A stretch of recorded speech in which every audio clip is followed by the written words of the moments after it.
to the Point of Impact podcast with Rick McDaniel. Thanks for joining us today. Get ready to be inspired and motivated to live a high-impact life. Now, here's Rick. Welcome to the Point of Impact podcast. I'm Rick McDaniel. It is great to have you joining with us again today. We are in this theme, 10 words that can change your life. Today, those words are, I'm proud of you.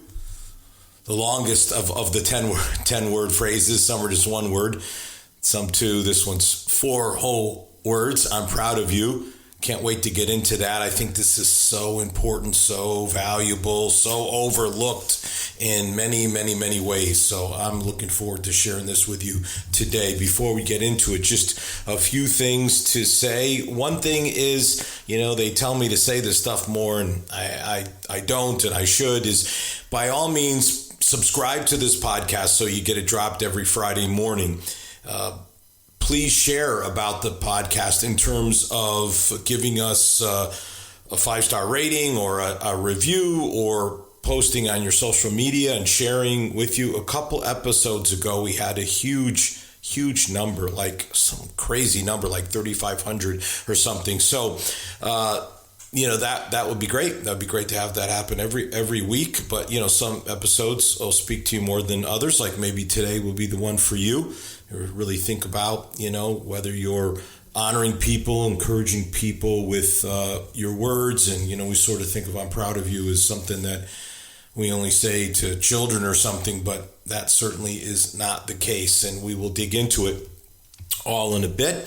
If you missed my article that was on Fox News, Consider Motherhood, you can go back and find that on foxnews.com and read that and be part of the discussion that it sparked, which is exactly why I wrote the articles, that the hopes that would happen. And I'm excited to say that this coming Wednesday, the 22nd, May 22nd, I have another Verse of the Day video coming out on the Bible app, the YouVersion Bible app, one of the largest apps in the world, something like 580 million people. And so these are fantastic. It's the third one I've done in the last year. And I'm very excited about sharing 2 minutes of encouragement with you and inspiration with you. And I hope that you will, on Wednesday, just open up your Bible app, and there you'll see my face for the verse of the day. Have a little picture there on the front, and just click it. And by all means, share it with people that you think, again, it can be a help. And if you don't have that app, you're not one of the 580 million people that have it, by all means, it's called the YouVersion Bible app. When it comes up on your phone or iPad or whatever tablet, it looks just like a little Bible. It looks like a little Bible icon, but technical name for it is YouVersion, because it started out as all these different versions of the Bible, and you could find the version that you particularly liked, and then it developed into reading plans. And by the way, I have 8 reading plans, 8 of them. So if you're interested in something that you could do for like 5 days that would really be helpful to you, just take you all of about 3 minutes a day to go through the reading plan. And I've got them in all kinds of different subjects and themes, so you can find stuff on all types of themes. So the reading plans and the verse of the day, and these verse of the day videos. So that's where the YouVersion name comes from. But anyway, it's going to be out on Wednesday, and I'd encourage you to use that app. I'm also on the Pray app, by the way, Daily Devotions with Rick McDaniel. So you could go and listen. I think it's up to about 220 different devotions that you could listen to. So if you don't want to read, you could do the listening. You can also find this podcast on that app as well. There's over 240,000 followers of mine that are on the Pray app. So love to have you be a part of that as well. So lots of stuff you can take advantage of, and I hope that you will. All right. I'm proud of you. 10 words that can change your life. Why don't we use this phrase more? Because I really think that it's something, if you have children, we tend to use when we're raising kids. Like, we need to encourage them, and then that ends, but that's by no means the only place it can be used. It's just in the home. So I've thought about it. I'm going to give you 3 reasons why I don't think we use the phrase "I'm proud of you" more. First of all, and this is probably particularly in the world of the Christian church and Christian people, Christ followers, that whole culture, we don't want to inflate someone's ego and make them prideful. There's such a strong admonition against pride. It's one of the 7 deadly sins. The Bible says that, if we lift ourselves up in pride, God will bring us down. God gives grace to the humble, and he resists the proud, which is really pretty frightening thought, that God could resist you. You don't ever want that. And so I think that in an overreaction to that, maybe we don't share these words because we think that somehow it's going to cause people to be prideful. Second is something like this. Well, they already know it. I don't have to say it. They already know I'm proud of them. And, this is very much like, I love you, well, I already know it. I don't know if you've ever heard this one, but I love to use this with my wife when I want to tease her. But, the farmer was talking to his wife one day, and he said, "I told you I love you when I married you, and I'll let you know if anything ever changes." That's your one, I love you. You can just take it to the bank, and if something changes, I'll let you know. Otherwise, you can count on that. Well, that's not how it works. People need these words of encouragement and affirmation. But we can say to ourselves, people know it. They know I'm proud of them. No, they need to hear it. And then the third would be, we don't know when to say it.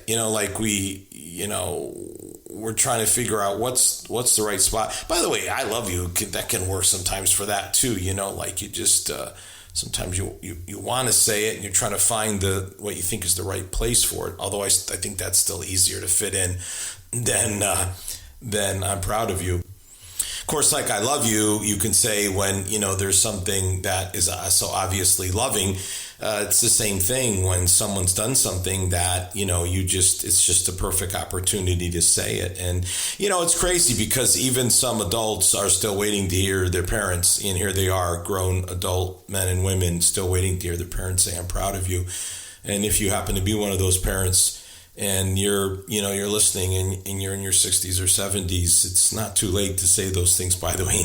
You may think, "Oh, come on, they know that and they're grown. What do they need to hear that for?" But people need to hear it. People really do need to hear it. And here's the reason why. Because of the concept of honoring. The word in the Bible for honor, in the Greek, taima means to value or respect. But here's where it gets, I think, a little more interesting. Within the Greek culture, of course, the New Testament of the Bible is written in Greek, so that's why the Greek word.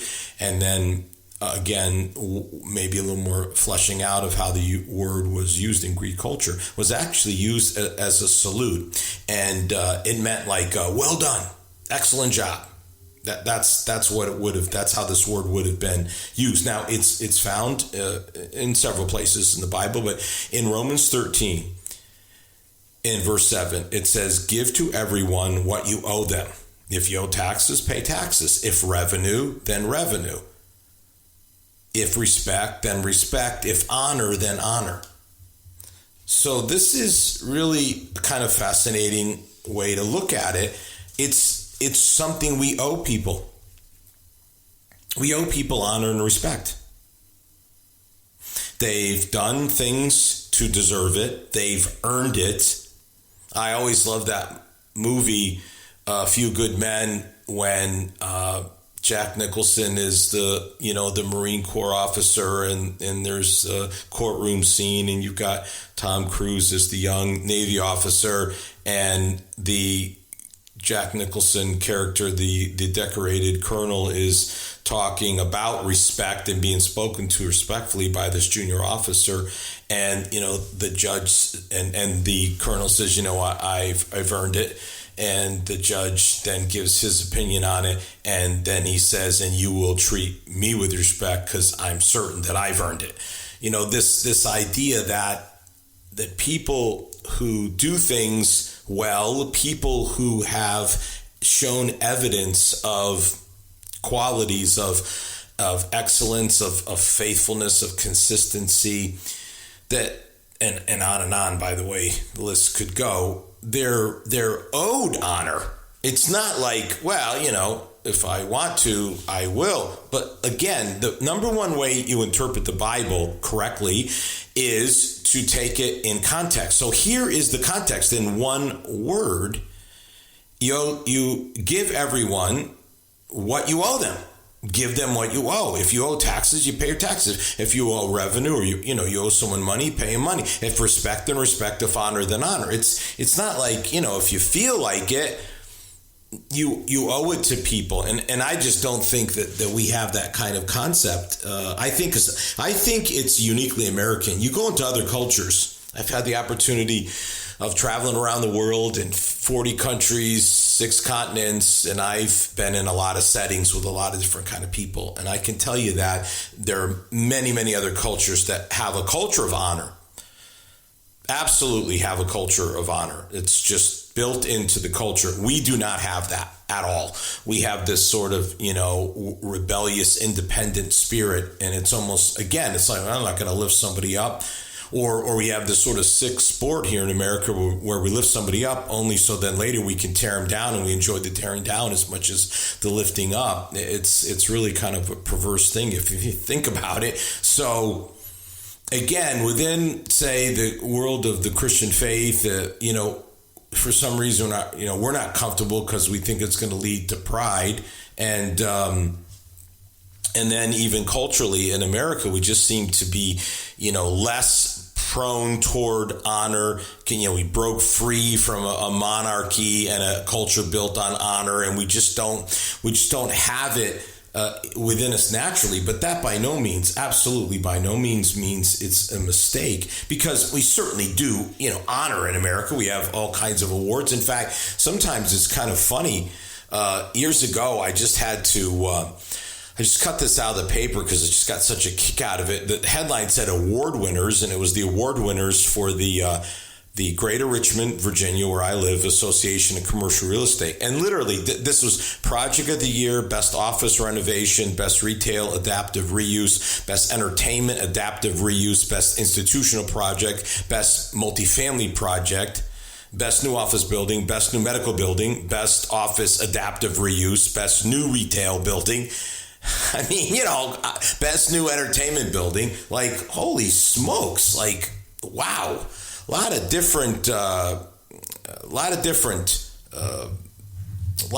different awards. Okay, so they're out there, and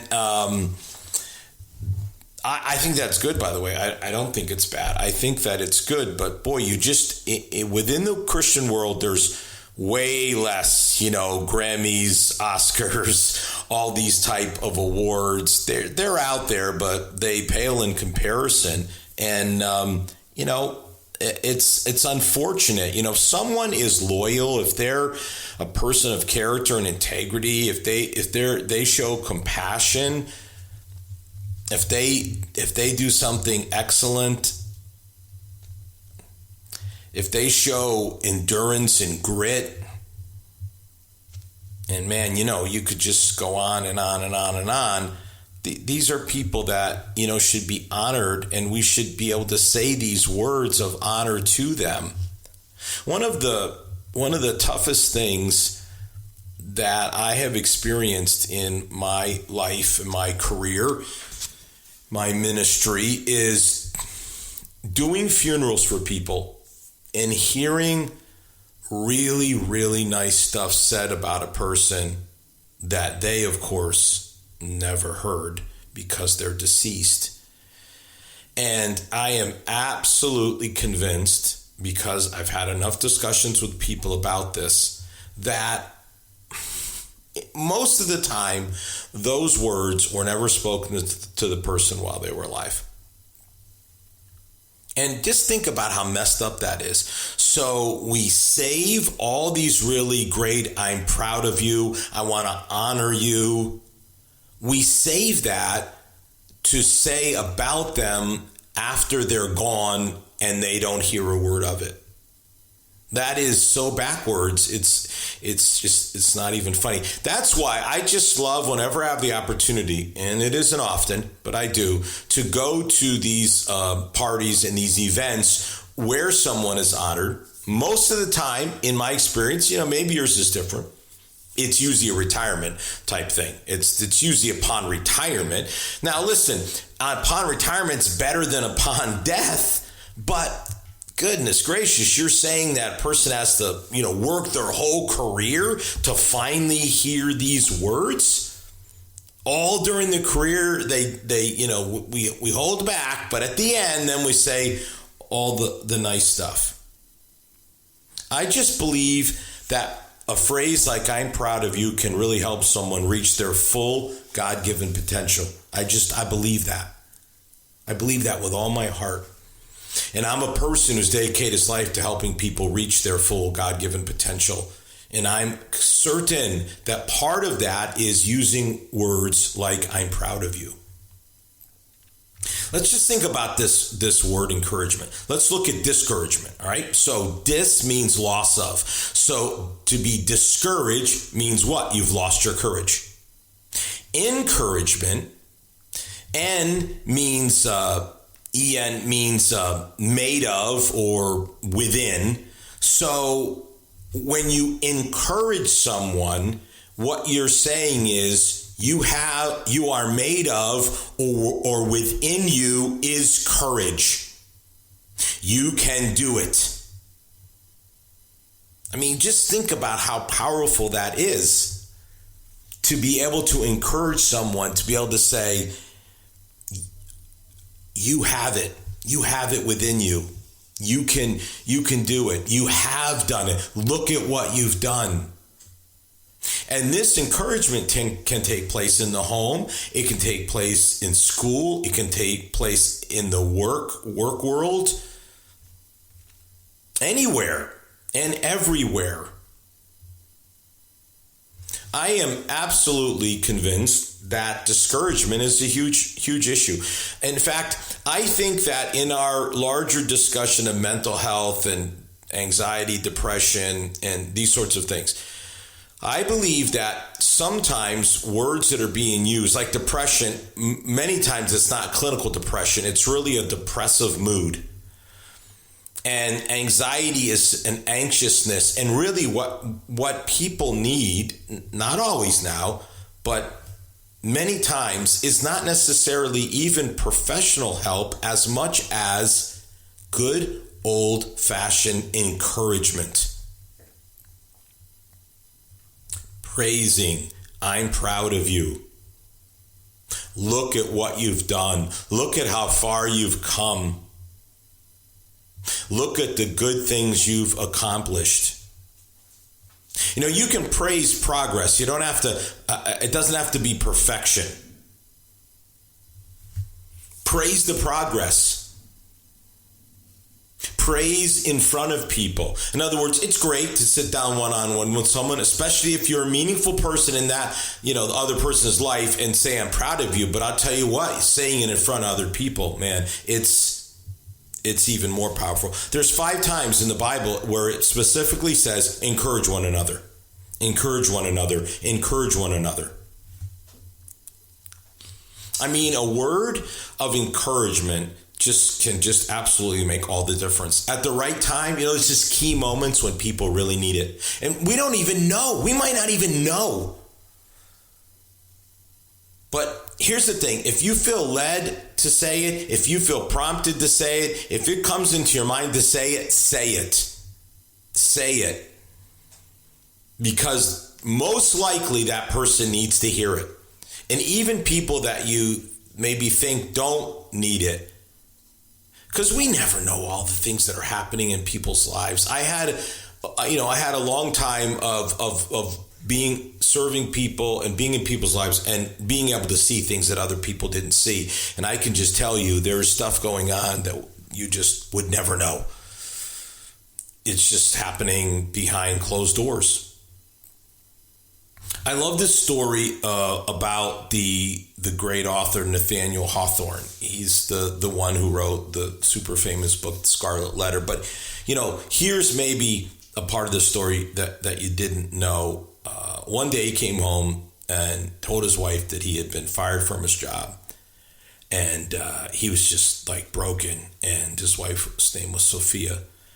And her response was like to be happy. And she said, "Oh, that's great." He's like, "What?" She said, "Now you can write your book." And he said, "Yeah, and what are we supposed to live on while I'm writing this book?" And she opened up a drawer and pulled out a big, substantial, and remember, this is a few years ago now, amount of money. And he said, "Where did you get that?" She said, "I always knew you were a man of genius, and I always knew someday you would write a masterpiece. So every week out of the money that you gave me to run the household, I took a little bit out and put it aside. And now there's enough money to last us for you to write your book." Wow. That's believing in someone. That is believing in someone. And he rewarded that belief by writing one of the great masterpieces that almost all of us have read, because it's a part of required reading for literature in school. Your words can bless someone. It's kind of incredible, because you think, well, God does the blessing, and he certainly does, but your words can have incredible power. And what's one of the greatest ways to do it is through word pictures. Word pictures are, say, more powerful than just a word. So for instance, you could say to somebody, "You're like a sponge when it comes to learning." You just immediately have a picture in your mind of what that's like. You're a rock. You're just someone that we can count on. And you just have a picture in your mind of what that looks like.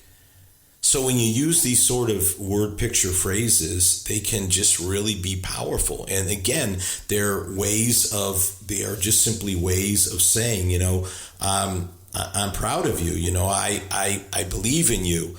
And words can just be such a blessing to people and such an encouragement to them. One of my heroes, in fact, I named one of my sons after him, Wesley, John Wesley, was on his deathbed when he heard that his friend William Wilberforce had reached a place of real discouragement and giving up. For years, he had pushed for Parliament to abolish slavery. And so he asked for someone to come and bring him a pen and paper, and he wrote these words: "Unless God has raised you up for this very thing, you'll be worn out by the opposition of men and devils. But if God be for you, who can be against you? Are all of them stronger than God? Oh, do not be weary of well-doing.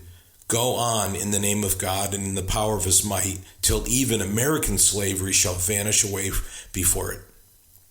6 days later, Wesley passed away.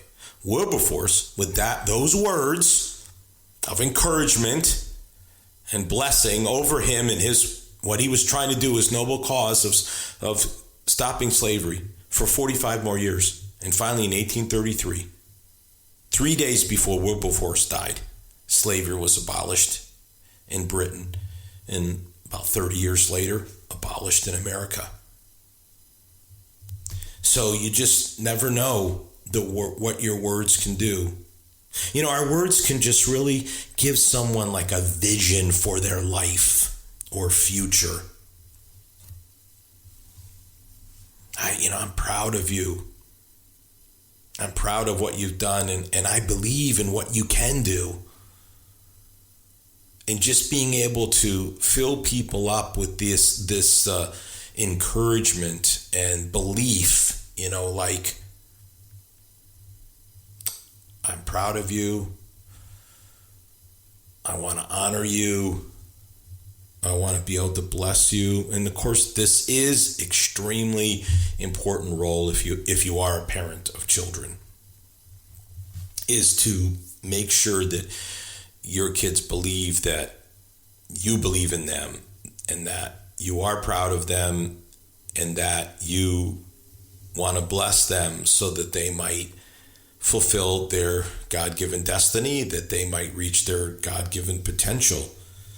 And I really was very intentional about this, raising my own sons to bless them. I used to actually, for a time when they were young, used to say a blessing over them every morning before they went to school. And one morning I got busy and forgot about it. And my youngest son, Wesley, the one that's named after John Wesley, came up to me, and just a little kid, and said, "Dad, you didn't bless me."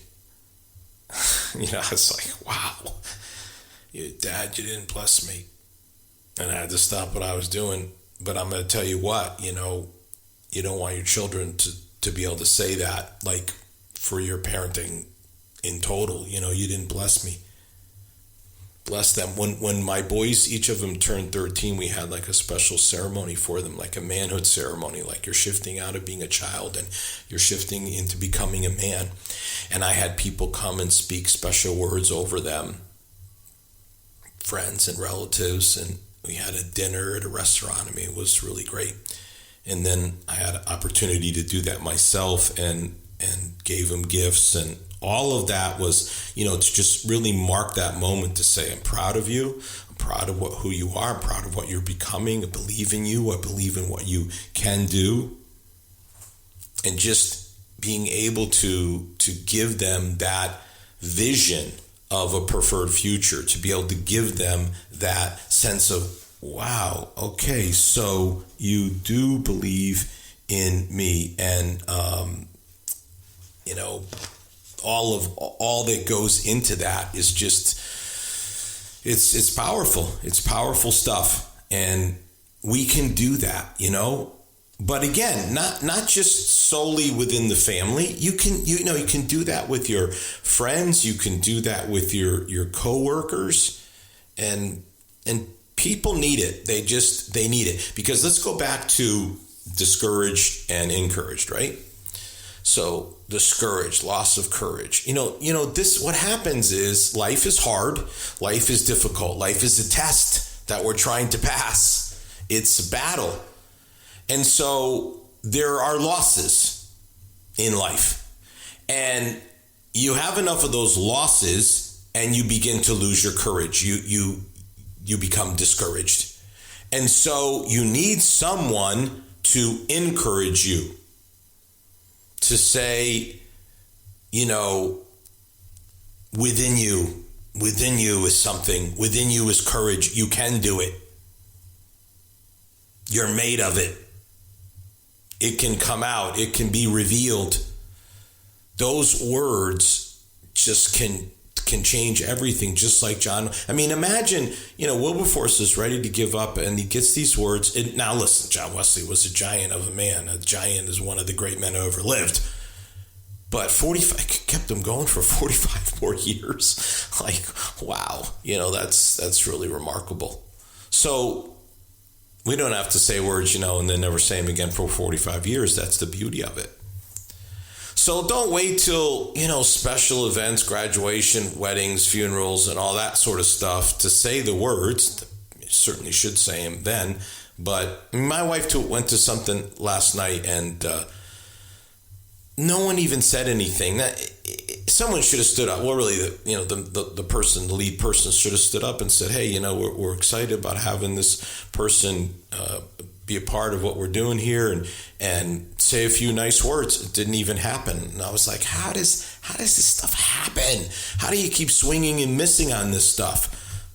But, I wouldn't be doing this episode if I didn't know that was the case. So use the words. Use the words, I'm proud of you. Use words that honor, that encourage, and that bless people. You never know the difference you can make in someone's life. Have a great week. listening to the Point of Impact podcast with Rick McDaniel. Thanks for tuning in, and we look forward to you joining us for our next episode.